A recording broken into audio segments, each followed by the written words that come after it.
when I became president of NASDAQ, I got a call from Faith Whittlesey, who was our ambassador to Switzerland. Said, "Are you going to the World Economic Forum?" I said, "What's that?" And she said, "You're going." So I went to the World Economic Forum and I began to meet people from the United Nations. In 2000, Kofi Annan announced the Millennial Development Goals, a 15-year program of solving some of mankind's toughest problems. In 2014, 14 years later, Michael Moeller, who was number 2 in the UN in Geneva, looked at the results of the Millennial Development Goals and said, "We haven't gotten anything done. How could we have screwed this up so badly?" And pulled together about 30 people from around the world who he thought had a place at the table and said, "What are we going to do?" And why did this occur? I'm going to talk to you about a couple of problems like this that I think will be of interest to you. One of the things that we found out was that we had gotten heads of state, like Bill Clinton, to sign the agreements for the Millennial Development Goals. Turns out they're Mr. Outside or Mrs. Outside in their country. They don't really fill potholes. They don't really get work done. They're heads of state and they're busy. So when the group decided that the Millennial Development Goals were too important to let go and relaunched as the Sustainable Development Goals, we went after mayors and county execs and people who could actually fill potholes and get work done. The fundamental solution to a fundamental problem that had stymied the sustainability efforts for 15 years beforehand. Well, as we looked at the opportunity to say what else needs to be done, we looked at all the companies that were trying to do the right thing, and we had a very interesting reaction to the ESG movement. Are all of you familiar with the ESG movement? Everybody? Yep. Well, the ESG movement is based on eliminating companies that are doing things you don't like polluting. But it turns out that those large legacy companies that are doing most of the polluting have most of the cash flow. The little software company that does no polluting has no cash flow often. Now, the exceptions of Microsoft and Google and so forth stand. But we thought it was important to include them, so we developed a model, a guy named Roland Schatz, who introduced me to all this and who's really the brains behind a lot of the SDG thinking that Michael Moeller put in place. Said we need to figure out how to get the money that the large companies have working on the SDGs. So we asked a simple question: which of these companies have put their name down in a legally binding document that says they're interested in implementing one or more of the SDGs, even though they're not mentioning the SDG itself necessarily? That enabled us to develop good, strong relationships with companies like Total, the French energy company. Everybody in the ESG movement thought Total was a polluter, an oil company. Turns out they've now become the largest owner of wind farms and solar farms in the world. They've taken their cash flow and devoted it to getting modern and getting sustainable. So that is another example of how we took a human problem and developed an answer to it. The next thing we did is we looked at how are we going to get some of these African nations that have tremendous natural resources into the world economy. But it turns out, you may remember the blood diamonds issue, the issue of diamonds being mined by child labor and under terrible conditions. But we got to the U.S. ambassador who negotiated the blood diamonds issues and had him begin working on chromium and the 5 or 6 metals that matter, for example, in the Republic of Congo. I mention this because these are unattractive. They're not newsworthy sorts of things. They don't get dealt with in the news, but they were stopping real progress. The next thing we did is we looked, excuse me, we looked at the press and said, what is the press tuned up on? The press, particularly since Roger Ailes created the conflict of sports and the urgency of news in the Fox format, is looking for extreme positions in conflict. We began an effort, Roland really began it, of getting recognition for the press, particularly in Europe, of people who were more in the Walter Cronkite mode, who were telling both sides of the story, trying to get the discussion going as to what the trade-offs were in the news. Almost every item in the news is a trade-off.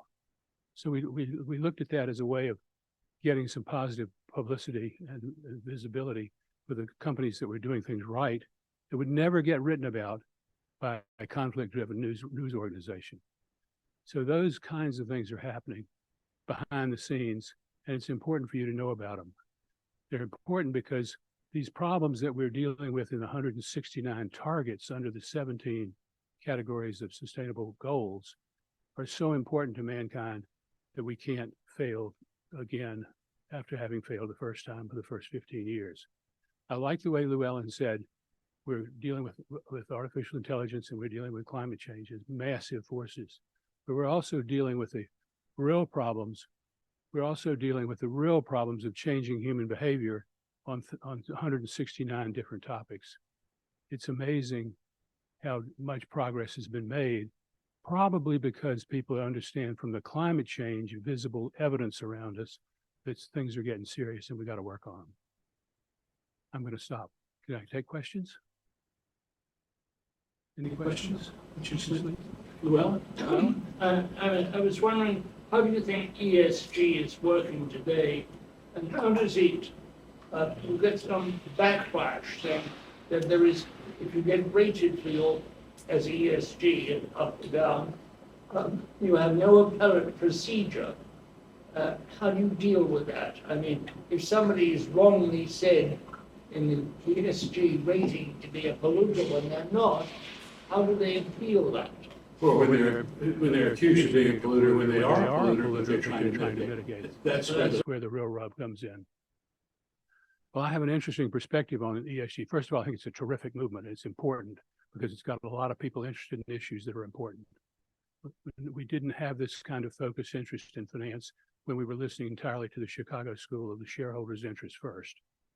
So there's a real, in my view, a real progress on the part of the financial community to recognize these three elements, even though we haven't really figured out how to measure them yet.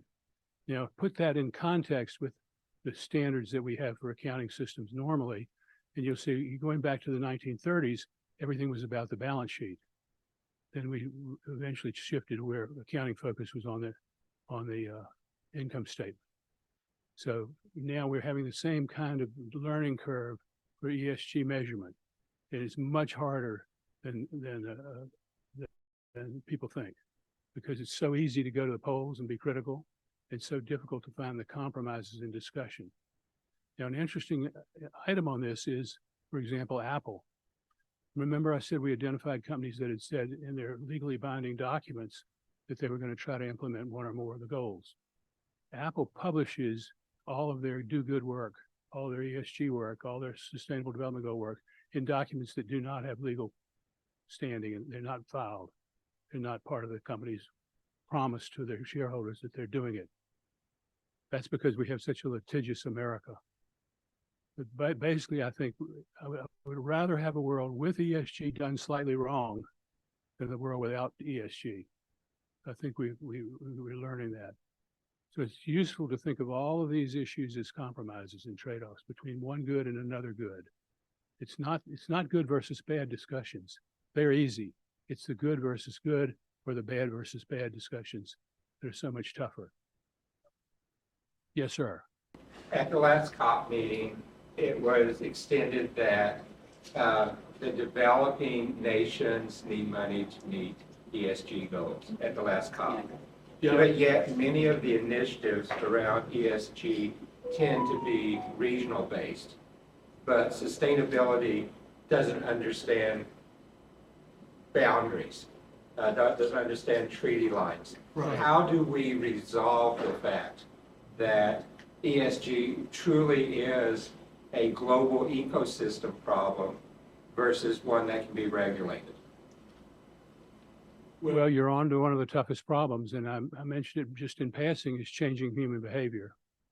If you look at it in the trade-offs model, you've got the individual freedom versus the common good.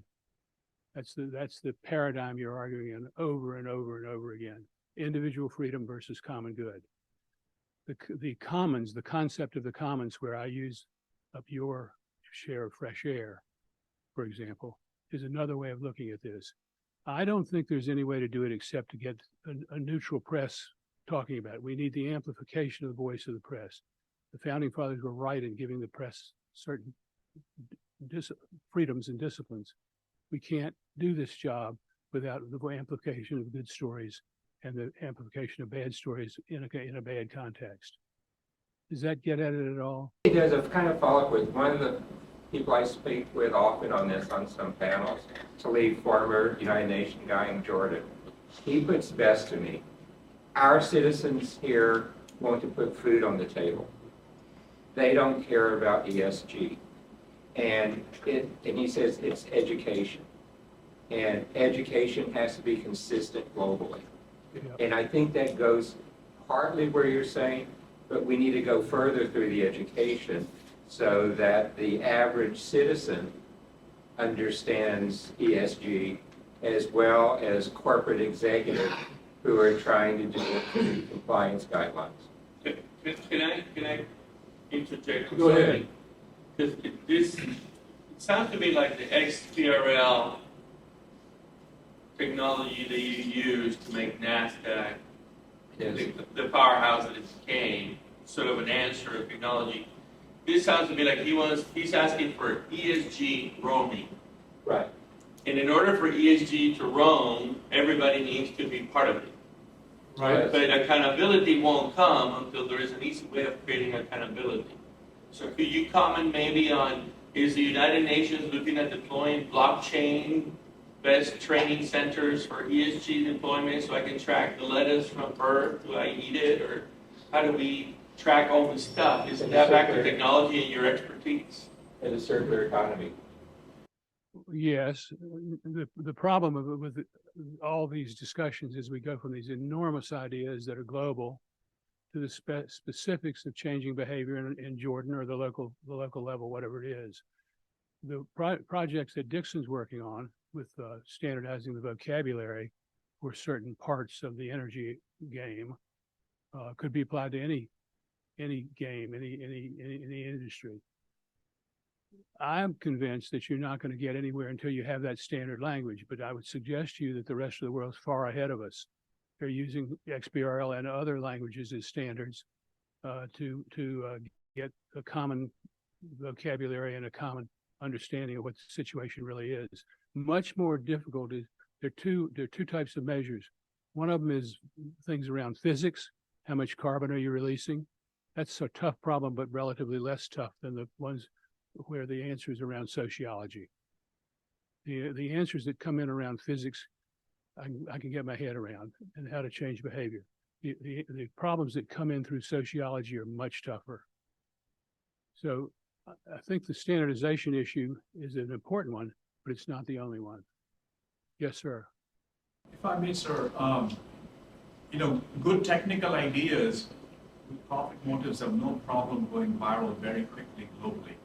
Can you point to a few companies for whom ESG investments has been a profitable investment? Well, I think if you look at it from a cash flow, let me go back to the example of Total and Total Energies, the new name for Total. They've taken their cash flow from polluting industries and put it into good things. That's been a victory for them. It's changed their image, it's changing their acceptance in many portfolios, should be lowering their cost of capital eventually. Other than that, I think because most of these companies that have been polluting in all definitions of the word pollution, most of these have been abusing the commons, the clean air, the clean water, the forests, the ocean, whatever that common is. Most of them have been abusing the common, and they don't really know how to get up and change the pricing structure that we're required not to abuse the common. Because it's so easy to pollute the air and not absorb that expense and transfer that expense to everybody, when it may be actually much more catastrophic transferred to everybody than it is to change pricing in a market where not everybody in every nation is buying your standards of, for example, in the United States, the problem of child labor overseas. We don't think child labor is right. People who compete on child labor wages think it's wonderful to take those economic rents away from us. Other questions? Yes, sir. Somebody who worked in Washington, what's your position on software bill of material? Is it something that will sustain against AI and plundering of somebody else's code? Sorry, software. Software bill of material. I'm not sure I know the answer. Elaborate just a little bit more. Basically, it's taking a code itself, software, Yeah, dissecting obviously what goes into it, making sure that the supply chain itself is very much transparent, that the DoD or any Fed entity has an idea of what went into the software itself. Okay, so you're using the bill of materials concept to say that I'm cataloging all the participants in this eco chain. Yeah, I mean, I think that's going to happen. It's happening right now through security scorecard, and companies like that are looking at cyber risk in your supply chain. They're trying to identify every participant, not from the point of view of what they're making in terms of revenues or profits, but how vulnerable they are on a cyber game. So I think that's one tool, and it's a useful tool, but it's not the only tool. Al, do you worry about China or Venezuela? Well, I don't know enough about Venezuela to have anything other than sort of a knee-jerk reaction. I think, in this fundamental battle between free societies and autocratic societies, I hate to see us taken advantage of and taken advantage of and taken advantage of. The example I used the other day, I learned the largest customer for our geodetic mapping service is Red China. They buy more maps from the U.S. printing office than anybody else in the world. That's an interesting problem. So I think we are in a life and death struggle, but it's the power of ideas that we've got to get across. And that's why I go back to this amplification of voice. And we've got to get the media back on the track, away from head-to-head conflict, back on the track of being an educational, thoughtful, intellectually honest presentation rather than an ideological, tribal attack on the other guy. Thank you very much for having me.